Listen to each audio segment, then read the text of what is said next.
call it the 3 I's, right? Of immigration, inflation, and the income gap.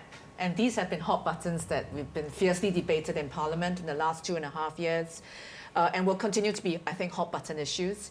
Inflation, I think, increases the income gap because it taxes the poor much more than the rich. And I think the asset inflation, the cost-push inflation, has created quite a lot of angst on the ground and with SMEs particularly. I think the income gap has narrowed somewhat with a lot of social mobility policies being implemented. I think with healthcare costs being addressed, with housing, especially HDB housing supply being addressed. And I think that the income gap is being narrowed also by a lot more education policies, equal opportunities for all Singaporeans. I think that's being addressed today. I agree that more have been done now, but we're looking at different background altogether. It's more have been done, but the perception of people is not as much has been done. It's because it's a different background, against a different backdrop, against a different expectation. Different expectation. Yes.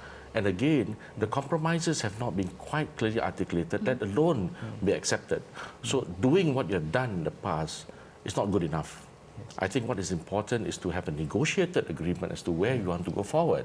There are going to be trade-offs. There are going to be things that you're going to live which is a bit more uncomfortable today than before. Does not mean you're not going to go forward. But I think this is where we have to. It's not about government telling you this is where I want to go and therefore you're with me. The government can go as so far as it can get the political support of the people, and the people wants to have a say in how the government dish out its policies. Well, politics has changed, right? I mean, with the internet and with social media, reactions are instantaneous. It can be constructive, it can be destructive. Every interest group will have their say, and so, I guess you can't please everybody. But that's where I think things like the OSC, the Our Singapore conversation, came in very useful. It wasn't a conversation between the government and the people. It was also a conversation amongst the people. Different groups of people coming together, voicing their areas of concern, voicing their aspirations.